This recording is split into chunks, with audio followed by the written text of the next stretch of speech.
So I'm very sad that journalists in UK do not support us, that journalists in UK betray what journalism is about by thinking that people cannot be grown enough to decide if a drawing is offending or not, because you're not even showing it.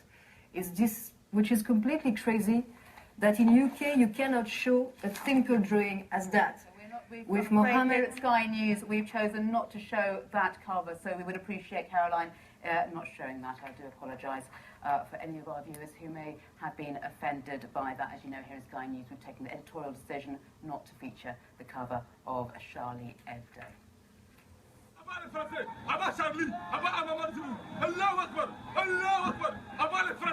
Colère et folie anti-française au Niger, des manifestations anti-Charlie Hebdo ont dégénéré aujourd'hui à Niamey, la capitale, et 3 églises ont été incendiées.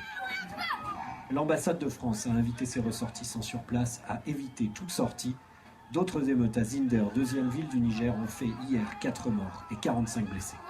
Presque au même moment, des manifestants anti-Charlie Hebdo font également face à la police en Algérie, en Jordanie ou encore au Pakistan, où de violents heurts ont éclaté devant le consulat français. Conséquence directe de ces événements, plusieurs ambassades de France à l'étranger ont renforcé leur sécurité. Comme ici à Moscou, les symboles de la France sont désormais des cibles potentielles. L'armée participe activement à la lutte contre le terrorisme, comme la police.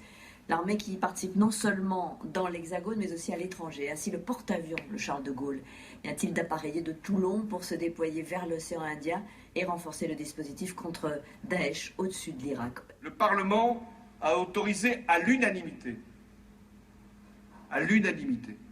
la prolongation de la mission de nos forces en Irak. Au cours des 3 prochaines années, ce sont donc 2680 emplois supplémentaires qui seront consacrés à la lutte contre le terrorisme dans les services régaliens de l'État et dans les juridictions. Création d'un fichier de personnes condamnées pour terrorisme ou membres de groupes de combat. Elles devront déclarer leur domicile et se soumettre à des obligations de contrôle.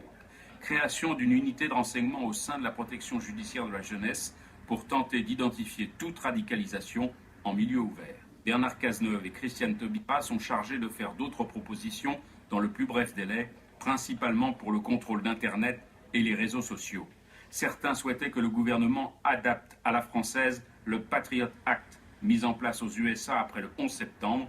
Cela semble écarté pour l'instant.